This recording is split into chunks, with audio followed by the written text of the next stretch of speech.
अमित,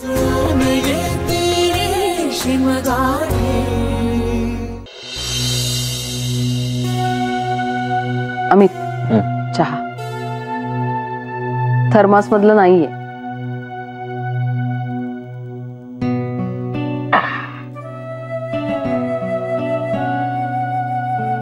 वा, आली वाटतं गाडी रुळावर. हो, ऍक्च्युली ना तुला कसं सांगावं मला कळतच नाहीये. कशाबद्दल? म्हणजे माझ्यामुळे घरातल्या लोकांना महिना दीड महिना खूप त्रास झाला ना रे. त्रास? नाही बाबा, मला नाही त्रास दिलास तू. आम्ही खरंच सांगतोय. अगं तू त्या मेघनाच्या पुण्याच्या ट्रान्सफर मध्ये एवढी गुंतलेली होतीस ना की माझ्याकडे लक्ष द्यायला तुला वेळच नव्हता. म्हणजे तुला माहिती होतं आम्ही? येस, विजय नवरा आहे मी तुझा, सगळं माहित होतं मला. हा म्हणजे अगदी कोण कोणास काय म्हणाले इतपत नाही, पण ओव्हरऑल मला सगळं माहित होतं.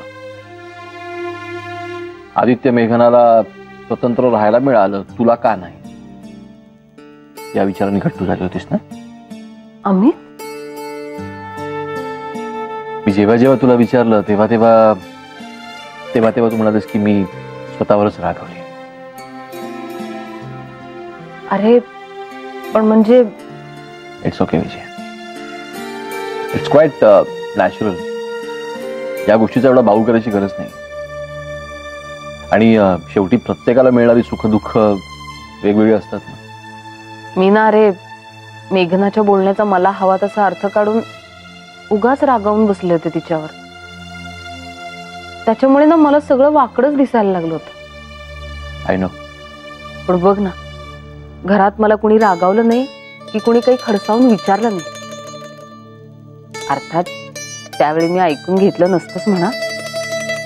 नशीब तूच बोलतेस. आता कळलंय ना मला. आम्ही जाऊ दे, झालं ना सगळं क्लिअर. झालंय सगळं क्लिअर. अरे अमित, पण तुला जर सगळं माहिती होतं तर तू सांगायचंच तरी केले मला. खरं सांग विजय, तू माझं तरी ऐकलं असतंस.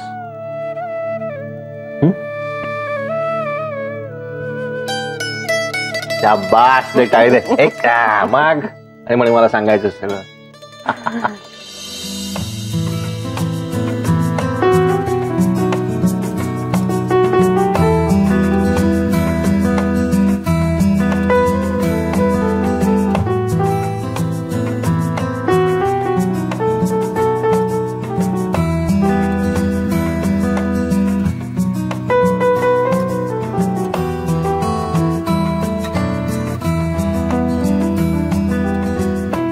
काय रे, काय झालं? या आरशात तुला पाहिलं ना तर एकदम काहीतरी आठवलं मला. काय? तू मला हो म्हणाली नव्हतीस आणि तेव्हाही आपण एकत्र जायचो बाईकवरून. तेव्हा मी असंच आरशातून पाहायचो तुझ्याकडे. तुझ्या चेहऱ्यावरून तुझ्या मनाचा वेध घ्यायचा प्रयत्न करायचो. तुला माझ्याबद्दल नक्की काय वाटतंय हे तुझ्या एक्सप्रेशन मधून दिसतंय की नाही हे पाण्याची धडपड करायची. मग काय लागायचं हाती? तेव्हा तू खूप टेन्स असायचीस. मला वाईट वाटायचं की अरे यार, आपण जबरदस्तीला बंदिस्त करून ठेवलाय.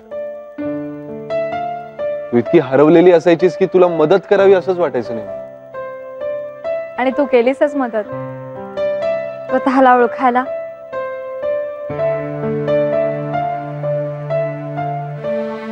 आता काय रे दिसतं माझ्या चेहऱ्यावर आरशातून बघताना?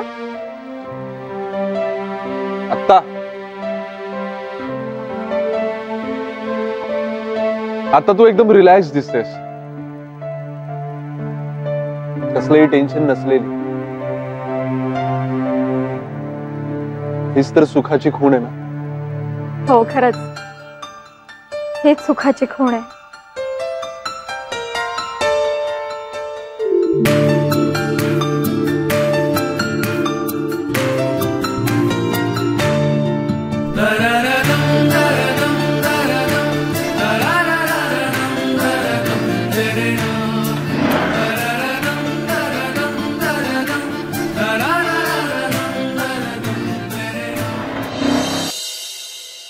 झाली का रे झोप? झाली झोप झाली. Good morning. Good morning. मुद्दामच तुला उठवलं नाही मी.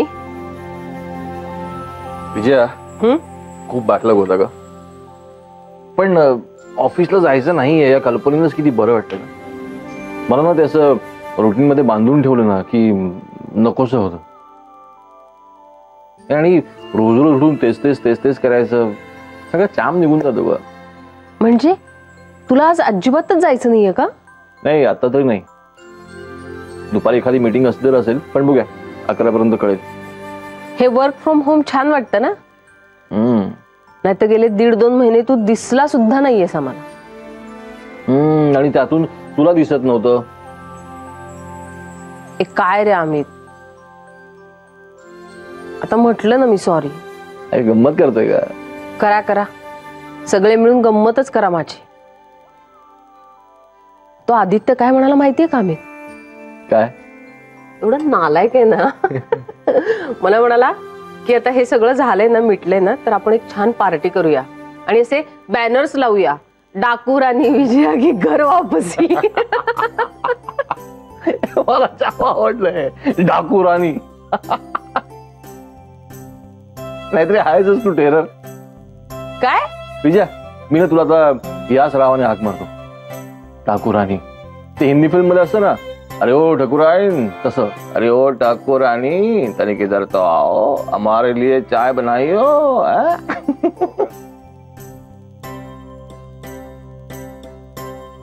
नाही, मी पण ना आता तो काडतुसाचा पट्टा लावूनच फिरणार आहे.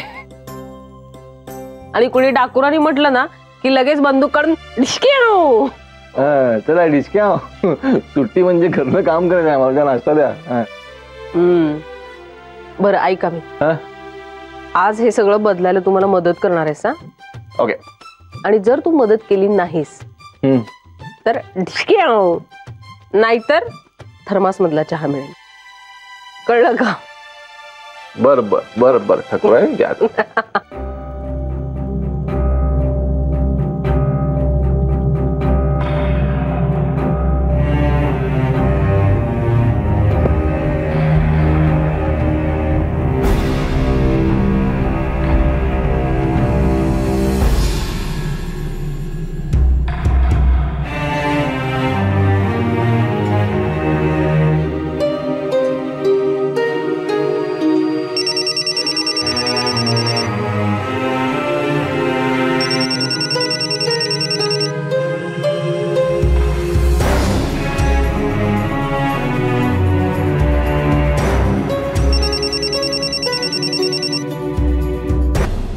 हॅलो. पोचलास का रे आदित्य? हो, आत्ताच पोचलो. तू ठीक आहेस ना? प्रयत्न करतेय ठीक राहण्याचा, पण अजूनही धडधडत रे माझ्या छातीत आदित्य. अरे केवढासा होता तो मुलगा, आणि त्याचं धाडस कसं झालं माझ्या खांद्यावरशी पर्स खेचायचा, तेही भर सिग्नलवर. डायजेस्टच होत नाहीये मला. गॉड. हो यार, त्याचा चेहराच हलत नाही माझ्या डोळ्यासमोरून. आणि लोक पण किती निर्दय रे आदित्य. पर्स चोरताना आपण त्याला पकडल्यावर इतक्या लहान मुलाला मारायला धावले. बापरे.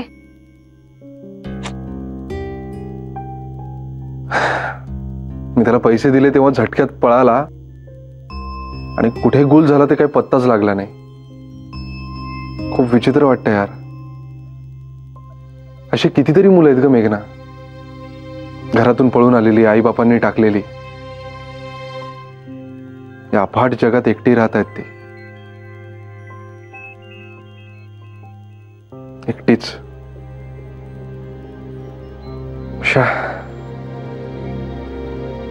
जगच हल्लं माझ्या भोवती तर. हो, आणि आपण किती सहजपणे दुर्लक्ष करतो ना रे आदित्य. फारच मन हेलावलं तर मग थोडे पैसे काढून देतो, म्हणजे मग आपलं गिल्ट जातं आणि आपण आपल्या सुखासीन दुनियेत परत. तेच तर फिलिंग टोचते ना मला. ही अशी मुलं नेहमीच होती का आपल्या आजूबाजूला. आपण आपल्याच जगण्यात इतके बिझी असतो की खूप सोयीस्करित्या विसरून जातो त्यांना. काय करतो आपण त्यांच्यासाठी? पैसे देणं, वेळ देणं, अखेरीस काही करत नाही आपण. नाही, हे सुद्धा कमी नाहीये, पण ही सगळी कोरडी मदत आहे का त्यांच्यातलं आणि आपल्यातलं अंतर कायम ठेवणारी. मला कळते आदित्य तुला काय म्हणायचंय, पण काय करू शकतो आपण? ही बेचैनी लवकर जाईल असं वाटत नाही मला. माझेही. एनिवे, आज आपापली कामं संपवून आपण संध्याकाळी भेटणार आहोत ना 5 वाजता? हो, कदाचित लवकरच भेटू. मी कळवतो तुला. ओके, मी फोन करते. ठीक आहे? ठीक आहे, bye. Take care. You too. Bye.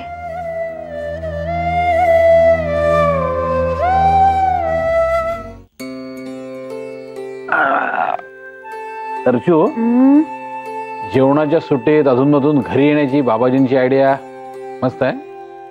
हो रे, 10 मिनिटं नुसतं पडलं ना तर एकदम मस्त वाटतं. म्हणजे पुढच्या कामासाठी ना एकदम असं फ्रेश वाटायला होतं, नाही का? खरंय. सुरेश काकांच्या आयडिया सॉलिड असतात. खरंय खरंय. सतीश, मला सांग, ते तुझ्याशी मगाशी काय खुसूर फुसूर करत होते रे? अगे ते आदित्य आणि मेघनाबद्दल. आदित्य मेघनाबद्दल? पण तुझ्याशी काय बोलत होते? काही नाही ग, काही सिरियस मॅटर नाहीये, पण ते म्हणत होते जरा जावई बापूंशी बोला. काही सतीशराव, काही काही गोष्टी वेळेवर झाल्या पाहिजेत ना. ओ, म्हणजे नातवंडांची वाट बघतायत तर. करेक्ट. पण आदित्य आणि मेघनाचं काहीतरी प्लॅनिंग झालंय ना? त्यांचं म्हणणं असं आहे की नोकरीचं 1 वर्ष पूर्ण होऊ दे. हा, आणि बाबाजी म्हणतायत आता लय झालं, म्हणजे काय असा नियम नसतो ना, आता वेळ नका घालवू. माईंची तब्येत आता म्हणावी तेवढी ठणठणीत नाहीये ना. त्यांना नातवंड खेळायला मिळू दे. काय संधिवाताचं दुखणं बळावलं तर जड जाईल पुढे. सतीश, माईचं हे दुखणं जास्त वाढेल असं वाटतंय का रे तुला? नाही ग, वाढेल असं काही नाही, पण हे संधिवाताचं दुखणं म्हणजे जरा चिवट असतं ना, त्यामुळे तो संधिवात होण्यापूर्वीच तुम्ही प्रिव्हेंटिव्ह मेजर घ्यायची असते.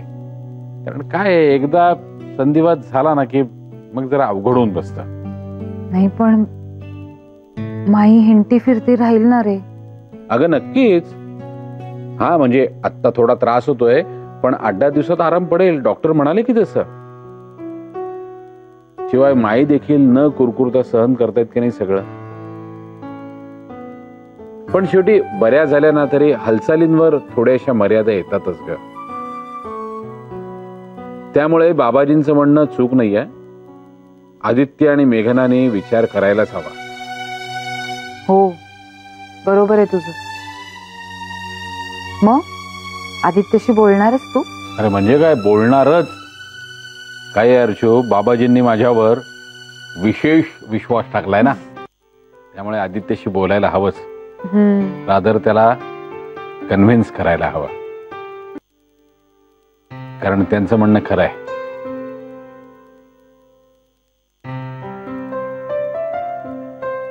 अरे अमित, अरे वा, तू कामात आहेस का? नाही, बोला ना, काय काम होतं? तू बाहेर जाणार आहेस? हो, कशासाठी? म्हणजे तुमचं काही काम आहे का? तुम्हाला काय हवंय का? हा, म्हणजे अर्धा किलो आलं आणून हवंय. आलं? अर्धा किलो? काय नाना प्रयोग वगैरे करताय का? काय काय आले पाक वगैरे करताय? काय रे काय? आपला साधा घरगुती उपाय म्हणून आले आले पाय कसं तोंड वाकडं करतोयस? हा, जिंजर पाय म्हटलं गेलं कौतुक का? नाही हो नाना, तसं नाही. तसं नाही काय, तसंच आहे आपला तो बाबा. दुसऱ्याचं ते कार्ट काय? मग अमेरिकन लोकांनी कौतुक केलं की त्याची महती पटते. मग हळदी घाटाची आणि बासमतीची आंतरराष्ट्रीय लढाई लढावी लागते पेटंट मिळवण्यासाठी. हो ठीक आहे नाना, एवढे का चवताळत आहे? मी आपलं सहज विचारलं, म्हणजे एकदम तुम्हाला अर्धा किलो आलं हवं होतं ना, म्हणून विचारलं मी. तर आठवण केलीच आहेस तर संजीवनीला कृती विचारतो आणि करतोच थोडासा आलेपाक. अरे छान असतो तो तब्येतीला. ही जी तुमची नाक चुंदवणारी सर्दी असते ना, त्यावर उत्तम उपाय. आर्द्रकम सर्व कंदाना म्हटलंच आहे चरक मुनींनी. तर मला आत्ता आलं हवंय ते संजीवनीच्या सांधेदुखीसाठी. काय सांध्यांसाठी? काय नाना चेष्टा विष्टा करताय का काय तुम्ही? अरे नाही रे बाळा, चेष्टा नाही करत आहे. अरे कृत्रिम रसायनांपासून बनवलेल्या अनेक गोळ्या अतिशय अभिमानाने आणि आंधळेपणाने आपण पोटात ढकलत असतो. विज्ञान इज इक्वल टू इंग्रजी हे मूर्ख समीकरण उराशी बाळगून आणि मग ज्याचे गुणधर्म सहज प्रत्ययाला येतात अशा निसर्ग निर्मित कंदाचा उपयोग याची चेष्टा वाटते आपल्याला. तर ऐक, आल्याचा रस मीठ घालून सांध्यांना चोळला की सांधेदुखी कमी होते. हा उपाय करून पहा. असा फोन होता चंद्रकिरण आंबेकरचा. आठवतोय का? वैद्यराज चंद्रकिरण आंबेकर, आंबेकर काकूंचा मुलगा. ओ अच्छा अच्छा अच्छा अच्छा, आंबेकर काका म्हणजे तेच ना ते मिशीवाले? ते कुठे असतात हल्ली? वाशीला. अरे वाशीला कसे असते, बंगलोरला असतात ते. चंद्रकिरण तिथे आयुर्वेदामध्ये खूप मोठं संशोधन करतोय. आमच्या क्लबमध्ये सकाळी विषय निघाला. मी त्याला लगेच फोन केला. तो म्हणाला संजीवनीचे रिपोर्ट्स ताबडतोब मेल करा. मी केले. त्याचा लगेच आत्ता फोन आला. अरे फार मोठा माणूस झालाय तो आता. बर, पण अजून तसा साधा आहे रे. आणि त्याचा सेन्स ऑफ ह्युमर तर काय विचारूच नकोस. तुम्हाला म्हणतो कसा, झिंझिबार ऑफिशिनाले नावाचं एक औषध आहे. काय? असाच रिॲक्ट झालो मी. म्हटलं कितीही महाग असलं तरी चालेल, कुठून मागवावं लागेल ते सांग. तर म्हणतो कसा, आल्याचं बॉटनिकल नाव आहे ते. काय सांगताय काय नाना? नुसतं सांगितलं असतं तुम्हाला किंमत पटली नसती. मी सॉलिड खुश झालो. म्हटलं एक उपाय पण कळला आणि तो सांगण्याची एक वेगळी पद्धत पण कळली. तर थोडक्यात काय, तू मला आलं आणून दे, मी त्याचा रस काढतो, तो संजीवनीच्या सांध्यांना चोळतो की तिला बरं वाटेल. माझी खात्री आहे. येस सर, मला जाम आवडला हा प्रकार. आता कोणाला सर्दी झालेली दिसली ना की सांगतो, एक उपाय आहे माझ्याकडे, सॉलिड आहे, जो अमूल्य आहे, ज्याचं मोल कोणी जाणत नाही. असं काय नाव काय त्याचं? ते तुम्ही सांगितलं काय? ते झिंझिबार ऑफिशिनाले. करेक्ट. हा. अर्चू, माईंना इतकी ग्लानी काय ती कळत नाही. हो रे सतीश, मी आता सुद्धा तिच्याशी थोडा वेळ बोलले, पण लगेच मला म्हणाली की मला ना थोडी झोप येते, मी पडते थोड्या वेळ. नानांनी हे सगळं नोटीस केले की नाही कोण जाणे. अर्चू, कदाचित असं असेल. आता थोडीशी कणकणी अंगात आणि सर्दी देखील झाली त्यांना, त्यामुळे कदाचित ग्लानी येत असेल. पण मला वाटतं डॉक्टरांशी एकदा बोलायला हवं.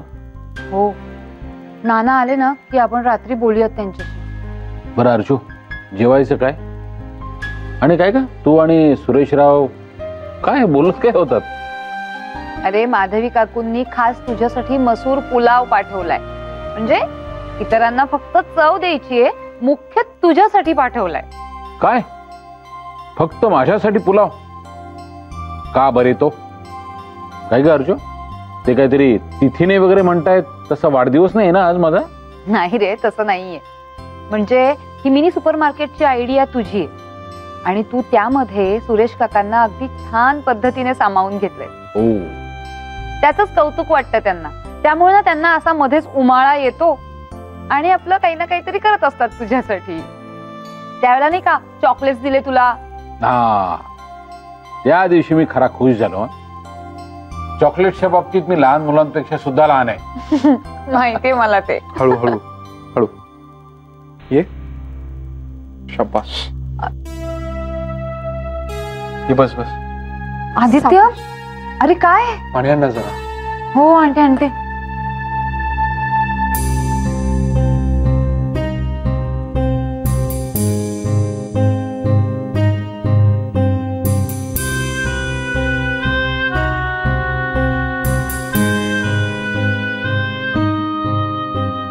म्हणजे अरे घाबरू नकोस. अरे ही घरातलीच माणसं आहेत.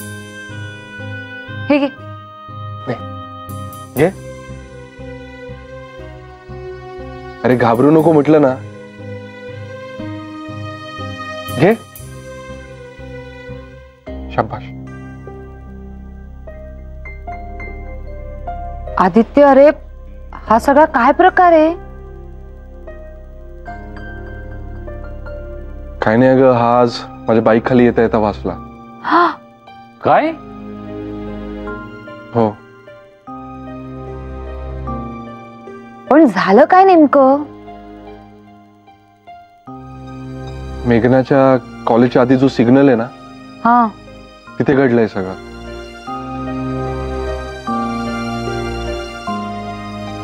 सॉरी आदित्य, पण मला वाटतं त्याला भूक लागली आहे. आपण त्याला काहीतरी खायला देऊया. हो. मेघना तू बस, मी आणून देते काही खायला. तुम्ही दोघं तोपर्यंत फ्रेश होऊन घ्या. हा, आणि हवं असल्यास नंतर मी आणि सतीश जाऊ त्याला त्याच्या घरी सोडवायला, नाही का? हा.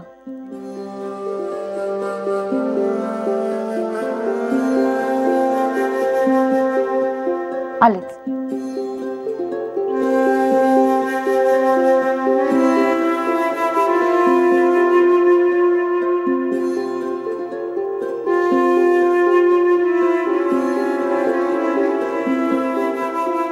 आदित्य